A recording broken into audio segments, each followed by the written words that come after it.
Happy Pride Month. I'm definitely not recording this half an hour before the last day of Pride here because I kept procrastinating and was like, oh well, snap, I was drawing when I was meant to be recording. So hello, I've been meaning to make this video since like I think the year I started my channel. I literally did write a script for this and then didn't make it during Pride Month. I was like, oh, I'll make it next year, and did the same thing. So we nearly missed it again. So yeah, this video I'm just gonna be basically going over LGBTQIA plus characters in anime and manga that aren't from like explicitly queer shows. So like it's not from a yaoi or yuri, so it's not from a series that specifically focus on that. I mostly read shonen and stuff, and that's mostly what I want to write. You know, your battle shonen stuff. So I guess showing examples of that of characters in those kind of shows. I'll see if I can find the script I wrote all those years ago. I hope I gave it a reasonable title. What's that one? Pacing. Oh wow, okay. When you realize that this was so long ago, when you're like going, oh no. Dooba dooba dooboo. I would try and talk and find it, but I'm. Where is it? I swear I did write one. I remember writing it. Pride Month video. See? Does it tell me when it was written? Just so I can... Where are the... I don't know. 2023. I can tell... Oh, you probably can't see that. I wrote the date. Oh, wow. I was a different gender then. Okay. So, I have a ramble about who I am. If you want to know who I am, you should, like, subscribe and stuff. That's a thing. That I actually do want to hit 1,000 subscribers at some point, because then I can start making money. And, I'm saving up for a Riku figurine, so that would be nice. And food. Food's also important. But I am the kind of person that I will buy, like, I have bought dice and stuff. I'm going off topic. Okay. So, yeah, so basically, I guess I'm not going to be talking about things that are, like, well, like, that are, say, explicitly a yaoi or yuri, and if you don't know what those mean, right, I'm assuming that you do. Yaoi is, like, boys love, so, like, MLM, guy. Yuri is the opposite, like, so girls love, girl, or, like, something that's just well known for it. So I'm not going to be, like, talking about something like Yuri on Ice, which is known as, like, the gay ice skater show. Like, the gay ice skater anime. I feel like I'm looking for things that you're not necessarily likely to know have representation, because that's not at the forefront, if that makes sense. So, like, something where the plot doesn't focus around it, or, like, not that there's an anime that I can think of that's like Has-Been in the same way, but, like, something like Has-Been Hotel and Hell of a Boss, even though the plot isn't about queerness, it's so well known and, like, a big part of the show that I feel like it. I hope that makes sense. Like, I'm not going to be talking about your anime heartstoppers here. Yeah, we're talking about, like, mostly shonen, stuff, yeah. So the first one is, so yeah, I will say, like, the anime and try and list the characters. This first one I won't, simply because it is a spoiler. I will say that there is a group represented that's not commonly represented. Like, this is the only series I know this particular identity is in, but I don't want to say what exactly it is, because it is a plot twist. I will just say that it is in there. So, Astra Lost in Space, it does have an anime. I read it. It's not an anime that I feel like people talk about much. It was in one of the Shueisha Jump ones. Like, I read it on the Shonen Jump app. So yeah, I did explain what it is, but wow, I even had it from I had a source. Dang, old me was on it. And then we're explaining further. Okay, so yeah, we've got Astra Lost in Space, has a character. I think only one. And none others come to, it's been a while since I've read it. I did write this back in 2023. And then the next series is we're going to talk about is you're likely to be more aware of this one. So Sailor Moon has Sailor Uranus and Sailor Neptune, which are in a like sapphic relationship, which is basically sapphic is like, I think they're both lesbians. I'm not entirely sure. I know that they both love women, but I don't know if like one of them is bi or not. Also, Sailor Uranus, which is the blonde one with like short hair, is also, I don't know if she's in the anime, but I know because especially in the English dub where they made them cousins. In the manga, she is described as having attributes of both masculine and feminine, so that could be seen as having some sort of non-binary identity. And yes, okay, so and so according to Past Me, some take this to mean intersex, so as in like physically both, or bigender as in both. So yeah. It is some anime are difficult to know exactly what someone is because the language around it could be outdated, it could be old, or like translation issues happen a lot. For example, Hange, I think that's how you say it, Zoe, the one with goggles in Attack on Titan, is purposely left androgynous, like ambiguous in like the pronoun usage in the Japanese, but in the English they gave she, her pronouns for that character, so that did lose a bit of that. I have seen in My Hero Academia, one of the characters in the printed manga is specifically stated as he, and then later it was revealed that this was a girl. So yes, that can be an issue, because in Japanese, from what I understand, I don't speak Japanese, I would like to, but from what I understand, pronoun usage is done from the person speaking about themselves. Like in English, you say I to refer to the self, so it's gender neutral, and other people are the ones using gendered stuff for you, but I think in Japanese, from what I understand, it's the opposite way around. I don't know. Someone who can speak Japanese, please let me know. And let's see who else we've got on my list. I will also add ones that I can think of as well. Okay, so we have Saiki Kusuo from The Disastrous Life of Saiki K. Now, this one is a bit easier to miss because it's not in the anime. In the manga, there's basically an episode or chapter where he has the ability to like shapeshift into a girl, and he uses this to line up to get like it's probably coffee jelly. But in the manga, he offers that when he was first born, he was a female, so that is taken to be like that.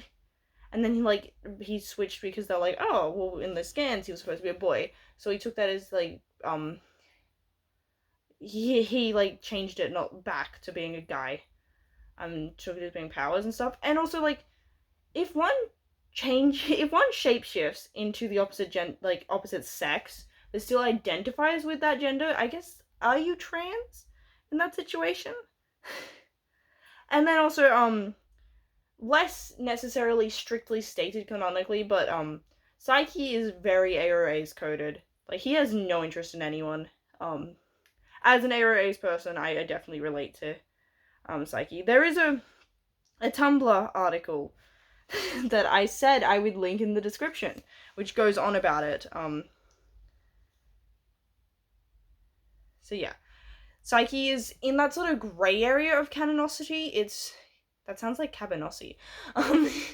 Where it is there, but I can see someone maybe not counting that in the same way as like something strictly where it's like the author's been going, bam, here's the label. And especially because I'm not sure if it was intended for Saiki to be trans. Okay, and another one, we're moving on from into a bit less murky territory, is in Hunter x Hunter, which is my brother's favorite anime, and he does not shut up about it. He loves it. So Aluka is Killua's sibling, and Aluka is a trans girl. I didn't actually click when I first watched it, because I think there's definitely, she gets misgendered a lot. Again, like that's as an example where the language can be a bit confusing. But according to my Googling, Aluka is a trans girl.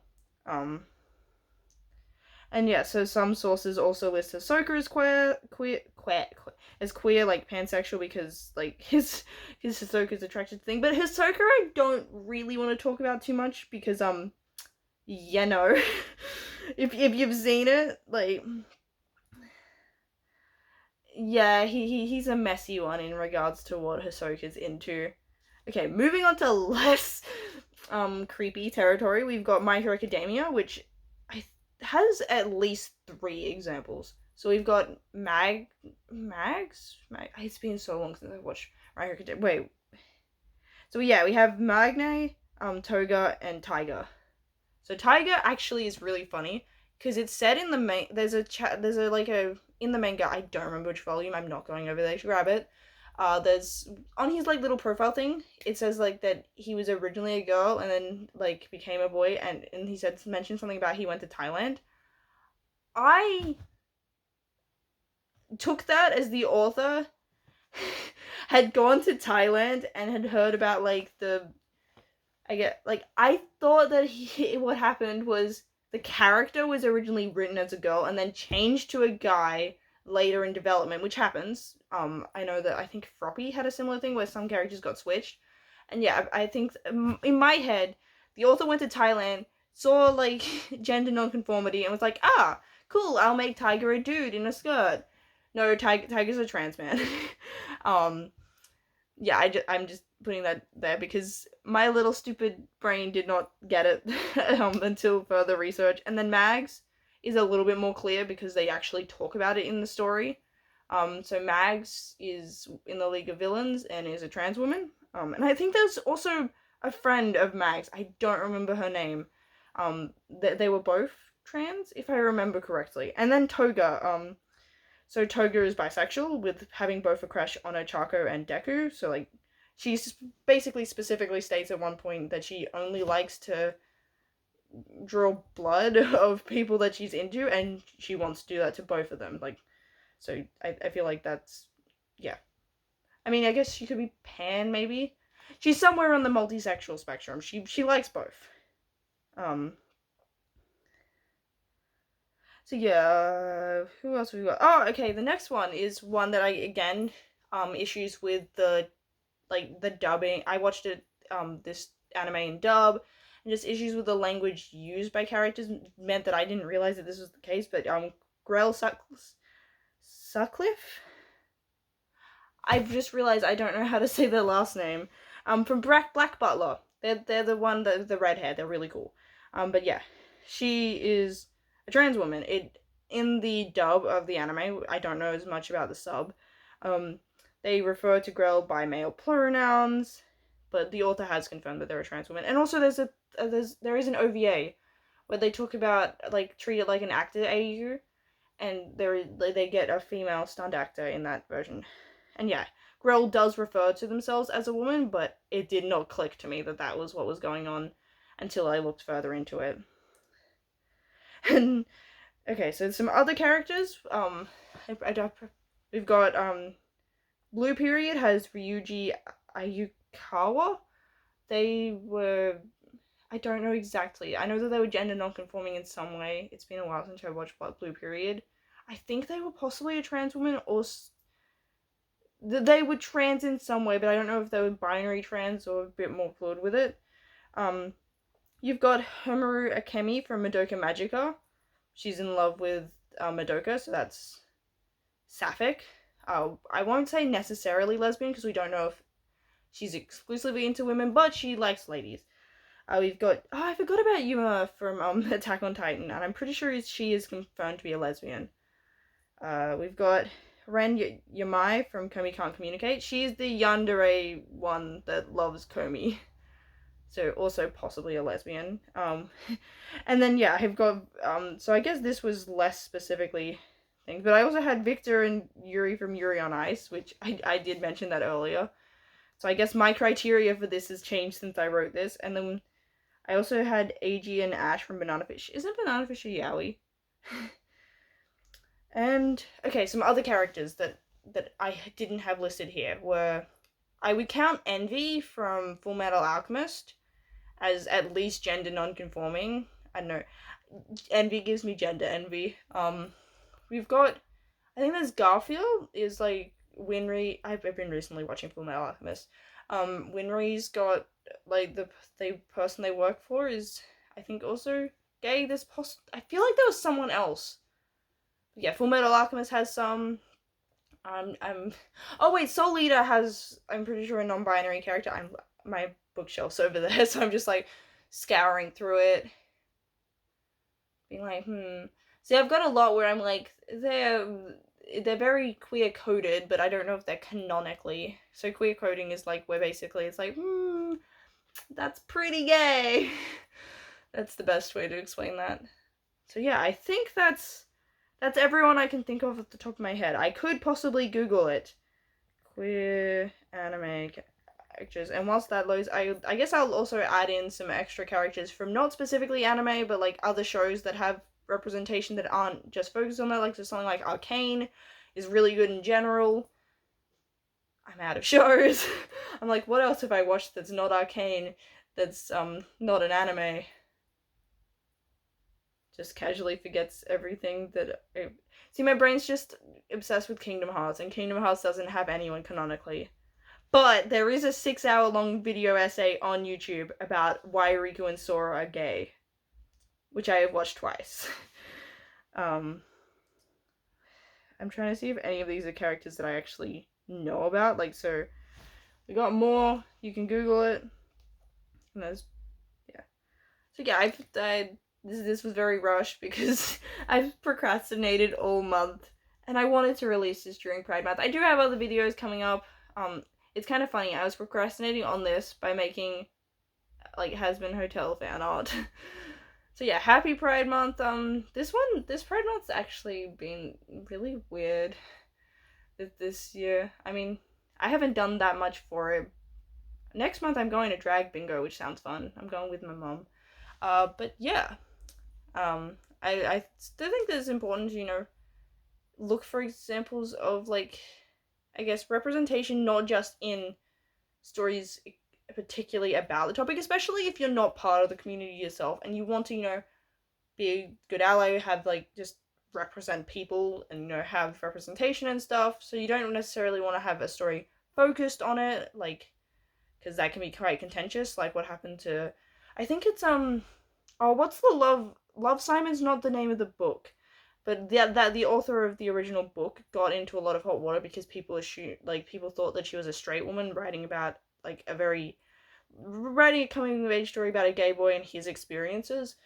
So I feel like it's not always best received if you're writing a story that's like specifically about that experience, but if you want to just have casual representation and stuff, I guess here are some examples of just stories that happen to have those characters, and yeah, I feel like they're a bit harder to find. Like something like Yaoi and Yuri, you can just like actively search those out. So if they're tagged, that you know that that's going to be in there. So that's why I didn't want to focus on that. And also a lot of those tend to be explicit. Like there's a lot of explicit manga out there that are, yeah. And then there's also Bara, which is like beefy dude. Like Bara is like bear, I think. So like it's about bears, as in like the gay bear thing. Like, so from what I understand, as a not gay dude, the bear's like a chubby hairy dude. I should stop. I'm rambling. I got this in just in time. I didn't miss it, and also because where I live, being in Australia, we're ahead. So hopefully it's still Pride Month wherever you are. And if there are characters that you know about, yeah, you. Wait, where's my camera? Where's the camera bit? Yeah, you. Please let me know in the comments so that I can go experience it, and so that like other people watching that are curious about this topic can go see them. And yeah, if there's anyone I missed, or just there's chances that there's representation I'm unfamiliar with, and if there's anything I got wrong, like if you know specifics about characters that I mentioned, or if there's someone in a series that I mentioned that I forgot about, please let me know. Yeah.